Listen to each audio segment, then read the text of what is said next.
دعا پڑھے محمد وعلی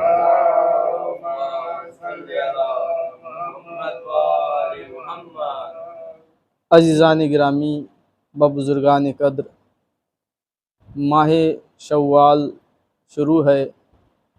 ایک بڑا ہی مبارک مہینہ تمام ہو گیا کہ جس میں بندگان خدا نے عبادتوں کو انجام دیا، روزے رکھے، نمازیں پڑھی، قرآن پڑھا، اور اس کے بعد یہ ماہ شوال ہے۔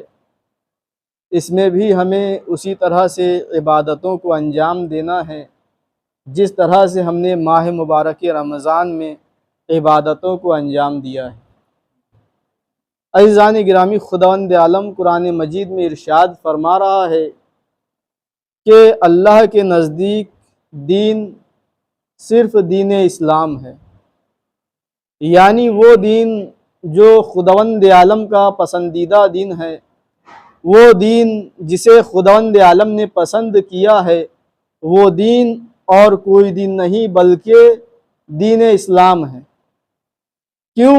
اس لیے کہ دین اسلام کی جو باتیں ہیں، دین اسلام کے جو قوانین ہیں، جو احکامات ہے، وہ بندگان خدا کی صلاح اور بہبودیت کے لیے ہے، وہ بندگان خدا کی اچھائی کے لیے ہے۔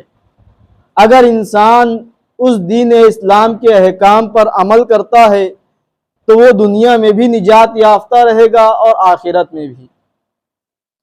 اسی دین اسلام کے قوانین میں سے یہ بھی کہا جاتا ہے کہ جیسے خداوند عالم نے کہا ہے کہ یا ایھا الذین آمنوا اتقوا اللہ وابتغوا الیہ الوسیلہ، کہ اے بندگان خدا، اے صاحبان ایمان، یا ایھا الذین آمنوا اتقوا اللہ وابتغوا الیہ الوسیلہ، تقوی الہی اختیار کرو اور خدا تک پہنچنے کے لیے وسیلہ تلاش کرو۔ یعنی خداوند عالم خود کہہ رہا ہے کہ اگر مجھ تک پہنچنا چاہتے ہو تو وسیلے کی تلاش میں رہو، مجھ تک بغیر وسیلے کے نہیں پہنچا جا سکتا۔ تو یہ خداوند عالم کہہ رہا ہے۔ لیکن جب ہم وسیلے کی بات کرتے ہیں تو ایک گروہ ہے جسے تکفیری گروہ کہا جاتا ہے۔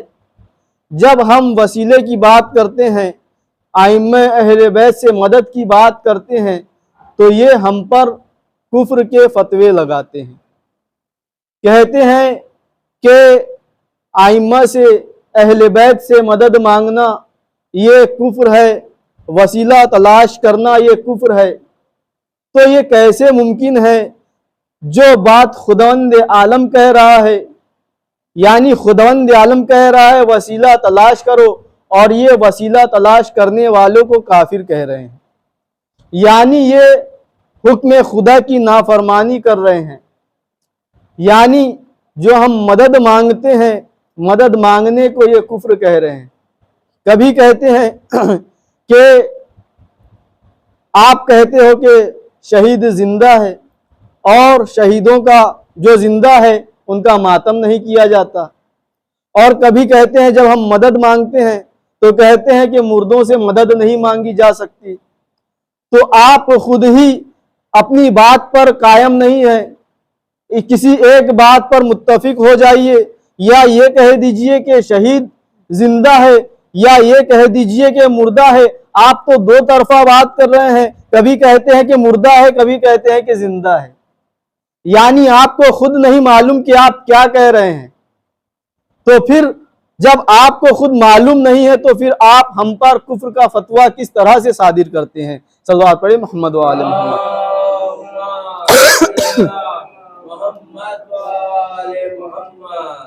ہم یہ جو مدد مانگتے ہیں، یہ ہم کس کے حکم سے مدد مانگتے ہیں؟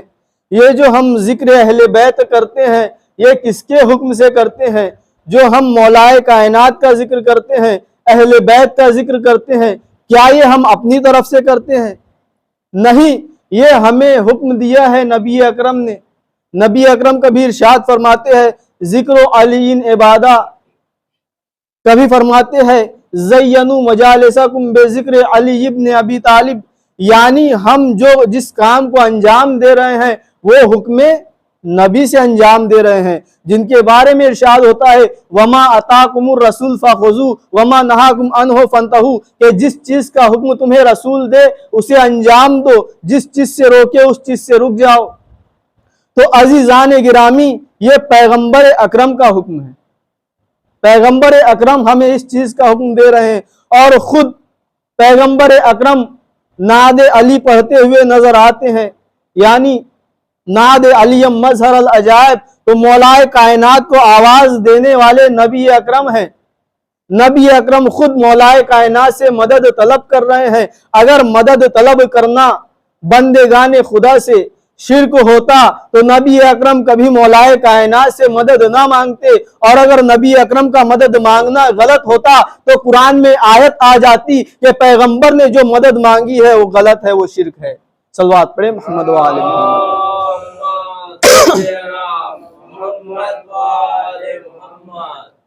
تو یہ فرمان کس کا ہے؟ نبی کا فرمان ہے، جن کے بارے میں آیت نازل ہوتی ہے وَمَا يَنْتِقُ عَنِ الْهَوَىٰ إِنْ هُوَ إِلَّا وَحْيٌ يُوحَىٰ، کہ ہمارا نبی تو نطق کرتا ہی نہیں جب تک کہ وحی الہی نازل نہ ہو جائے۔ تو ہمارے نبی جو حکم دیتے ہیں وہ حکم پروردگار ہوتا ہے، اور اسے ہی خداوند عالم ارشاد فرماتا ہے مَن یُطِیعِ الرَّسُولَ فَقَدْ اطاع اللہ، کہ جس نے رسول کی اطاعت کی اس نے اللہ کی اطاعت کی۔ مَن یُطِیعِ الرَّسُولَ فَقَدْ اطاع اللہ، جس نے رسول کی اطاعت کی اس نے اللہ کی اطاعت کی۔ اور کبھی فرماتا ہے اطیعوا اللہ و اطیعوا الرسول و اولی الامر منکم، کہ اللہ کی اطاعت کرو، رسول کی اطاعت کرو، اور صاحبان امر کی اطاعت کرو۔ تو یہاں ہم جو اطاعت کرتے ہیں نبی اکرم کی، کس کے حکم سے کر رہے ہیں؟ خداوند عالم کے حکم سے کر رہے ہیں۔ جو نبی اکرم مدد مانگ رہے ہیں وہ کس کے حکم سے مانگ رہے ہیں؟ خداوند عالم کے حکم سے مانگ رہے ہیں۔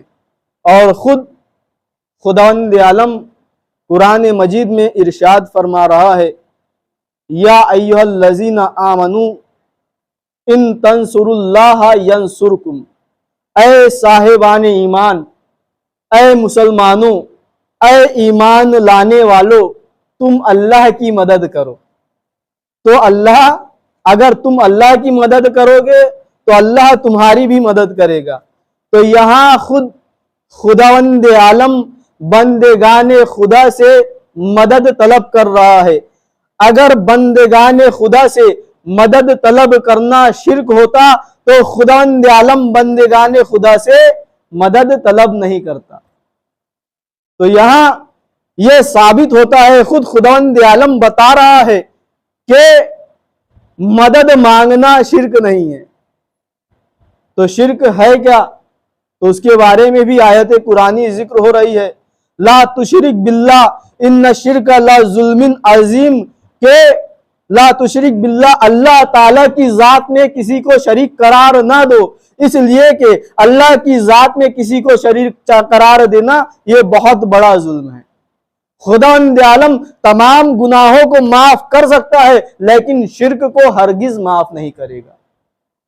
تو ہم یہ جو مدد مانگتے ہیں، کیا یہ مدد مانگنے سے، ہمارے مدد مانگنے سے وہ جس سے ہم مدد مانگ رہے ہیں کیا وہ ذات خدا میں شریک ہو جاتا ہے؟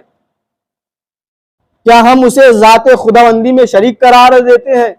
نہیں عزیزان گرامی، ذات خداوندی الگ ہے اور مدد مانگنا الگ ہے۔ خود خداوند عالم حکم دے رہا ہے بندگان خدا سے مدد مانگنے کی، تو جس چیز کا حکم خداوند عالم دے رہا ہو تو وہ شرک کیسے ہو سکتا ہے؟ صلوات پڑھیں محمد و آل محمد۔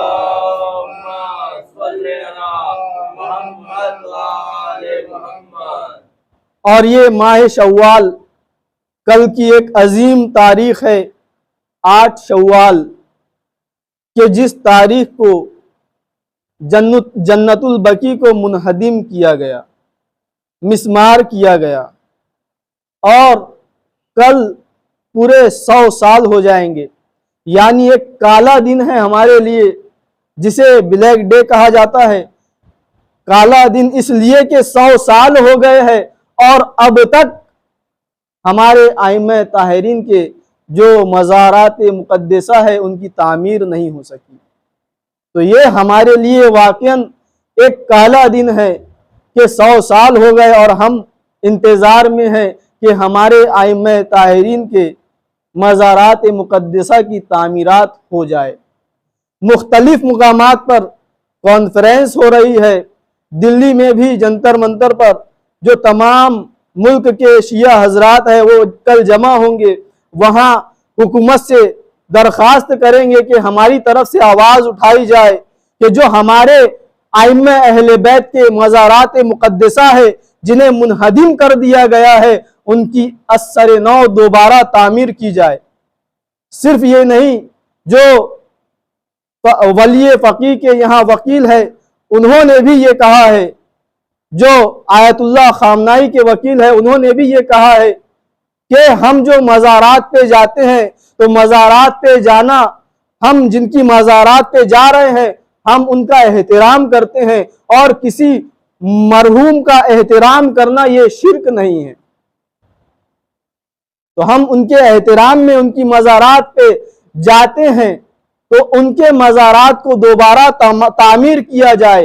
اور یہ بھی کہا گیا ہے کہ صرف شیعہ حضرات ائمہ اہل بیت کو نہیں چاہتے، صرف شیعہ حضرات ائمہ اہل بیت کے ماننے والے نہیں ہیں، بلکہ اہل سنت جو ہمارے بھائی ہیں، برادر ہیں، وہ بھی اہل بیت کو چاہتے ہیں۔ تو وہ بھی یہ گہار لگا رہے ہیں کہ ان مزارات مقدسہ کی تعمیر کی جائے۔ یہ اسلامک عمارتیں ہیں جو آثار قدیمہ سے ہیں، یعنی اسلامی آثار قدیمہ کے حوالے سے ان کی دوبارہ تعمیر کی جائے، یہ آواز اٹھائی جا رہی ہے۔ اور یہ کن لوگوں نے اس مزارات مقدسہ کو اٹھایا ہے، منہدم کیا ہے، انہیں تکفیری کہتے ہیں۔ تکفیری کیا ہے؟ یہ کفر کے مادے سے ہے، جس کی معنی ہے کسی چیز کو چھپا دینا، کسی چیز کو مخفی کر دینا، اور لغت میں کہتے ہیں کفر کا فتویٰ دینا۔ کفر کے فتوے دینے کو تکفیر کہا جاتا ہے، کسی کو کافر ٹھہرانا اسے تکفیر کہا جاتا ہے۔ اور فقہی اصطلاح میں اور کلامی اصطلاح میں کسی فرد یا گروہ کو کافر اور مشرک قرار دے کر دائرہ اسلام سے خارج کرنا اسے کہتے ہیں تکفیر۔ کیوں؟ اگر ہم انہیں دائرہ اسلام سے خارج کر دیں گے تو ان کا مال اور جان ہم پر مباح ہو جائے گا، یعنی ہم انہیں واجب القتل قرار دے دیں گے۔ تو یہ تکفیری فکر چلی ہے 400 سال پہلے سے، اور 100 سال پہلے یہ آل سعود کے ذریعے سے جنت البقیع کو منہدم کیا گیا، جن کے بارے میں ہمارے علماء اسلام بیان فرماتے ہیں۔ آیت اللہ خامنائی ارشاد فرماتے ہیں کہ اس تکفیری گروہ کو اس لیے وجود میں لایا گیا ہے تاکہ مسلمانوں کے درمیان اختلاف پھیلایا جائے، یعنی جو اہل سنت میں اور شیعوں میں جو اتحاد برقرار ہے، قائم ہے، ان میں اختلاف پیدا کیا جائے، اس لیے اس تکفیری گروہ کا وجود ہوا ہے۔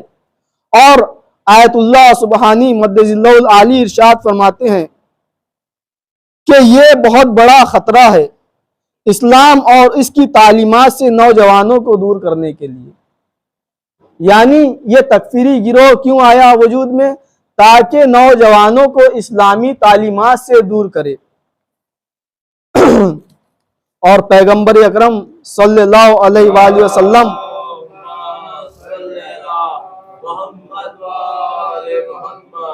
ارشاد فرماتے ہیں اگر کوئی شخص کسی دوسرے کو کافر یا فاسق قرار دیتا ہے جبکہ اس شخص میں معیار کفر اور فسق نہیں پایا جاتا تو یہ کفر و فسق خود اس کی طرف پلٹ جاتا ہے۔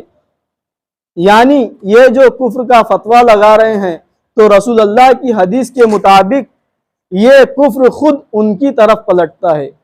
ہم کافر نہیں ہیں بلکہ جو فتویٰ دینے والے ہیں رسول اللہ کی حدیث کے مطابق یہ خود کافر ہو چکے ہیں، جو دوسرے مسلمانوں کو اپنے علاوہ تمام مسلمانوں کو یہ کافر کہتے ہیں۔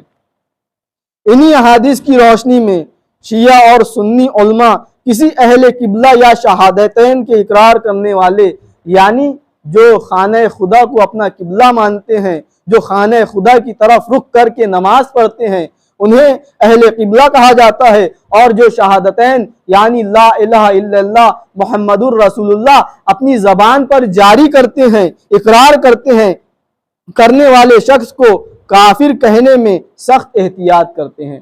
یعنی ہمارے سنی بھائی بھی احتیاط کرتے ہیں کہ جو شہادتین کا اقرار کرتے ہیں اور اہل قبلہ ہے انہیں کافر نہیں کہہ سکتے، تو ہم شیعہ حضرات بھی انہیں کافر نہیں کہتے اور وہ بھی ہمیں کافر نہیں کہتے، اس لیے کہ رسول خدا صلی اللہ علیہ وآلہ وسلم ارشاد فرماتے ہیں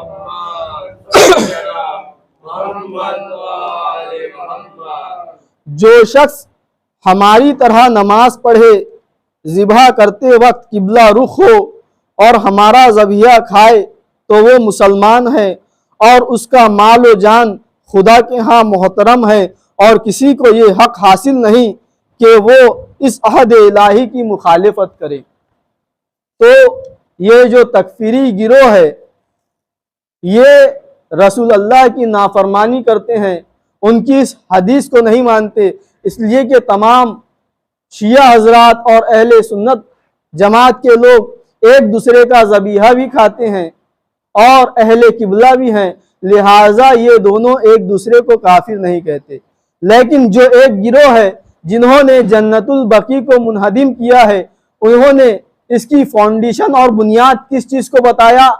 شرک کو، یعنی یہ قبروں پہ جا کر ان سے مدد مانگتے ہیں، ان سے توسل اختیار کرتے ہیں، لہٰذا ہم ان کے روضوں کو مسمار کر رہے ہیں۔ انہوں نے شرک کو بنیاد بنایا اور انہوں نے فتویٰ صادر کیا کہ یہ ان کے ماننے والے کافر ہیں۔ تو عزیزان گرامی، یہ خود نہیں جانتے کہ کفر کہتے کسے ہیں، شرک کہتے کسے ہیں۔ خود خداوند عالم جب کہہ رہا ہے کہ بندوں سے مدد مانگی جا سکتی ہے، بندوں سے مدد مانگنا شرک نہیں ہے، خود خداوند عالم کہہ رہا ہے اللہ تک پہنچنے کے لیے تقوی الہی اختیار کرو اور وسیلہ تلاش کرو، تو وسیلہ تلاش کرنا اور مدد مانگنا کفر اور شرک کس طرح سے ہو سکتا ہے؟ تو عزیزان گرامی، یہ ایک بڑا دن ہے، بڑا غمناک دن ہے، 8 شوال۔ آج کے دن یعنی کل جو 8 شوال ہے، تمام دنیا کے ائمہ اہل بیت کے چاہنے والے جمع ہوتے ہیں اور احتجاج کرتے ہیں کہ جلد سے جلد ہمارے ائمہ طاہرین جہاں جو جنت البقیع ہے وہاں ہمارے 5 معصومین دفن ہیں۔ ایک روایت کے مطابق جناب سیدہ جناب فاطمہ زہرا سلام اللہ علیہا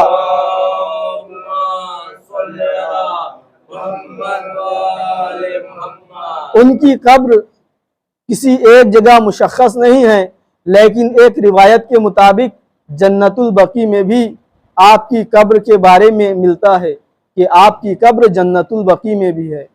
اور ہمارے چوتھے امام امام زین العابدین علیہ السلام، ہمارے 5ویں امام امام محمد باقر علیہ السلام، اور ہمارے 6ویں امام امام جعفر صادق علیہ السلام، اور ہمارے دوسرے امام امام حسن مجتبی علیہ السلام یہاں مدفون ہیں۔ تو یہ 5 معصومین کی قبریں یہاں موجود ہے۔ صرف معصومین کی نہیں بلکہ اصحاب پیغمبر کی بھی قبریں یہاں موجود ہے جنہیں منہدم کر دیا گیا ہے۔ ازواج پیغمبر بھی یہاں مدفون ہے جنہیں منہدم کر دیا گیا ہے۔ تو ہر سال مومنین اس تاریخ میں جمع ہوتے ہیں اور احتجاج کرتے ہیں کہ جلد سے جلد ہمارے ائمہ طاہرین کی قبروں کی تعمیر اثر نو کی جائے۔ ہم بھی یہ دعا کرتے ہیں کہ خدایا جلد سے جلد ہمارے ائمہ اہل بیت کے جو روضوں کو مسمار کیا گیا ہے جلد سے جلد ان کی تعمیر ہو، اور ہمارے جو امام زمانہ ہیں وہ صبر کیے ہوئے بیٹھے ہیں، جلد سے جلد ان کا ظہور ہو، اور جو ہمارے آیت اعظام ہیں، آیت اللہ خامنائی ہے، آیت اللہ سستانی ہے، خداوند عالم ان کا سایہ ہمارے سر پہ سلامت رکھ اور ہمارے امام کا ظہور جلد سے جلد فرما۔ بسم اللہ الرحمن الرحیم، قل هو اللہ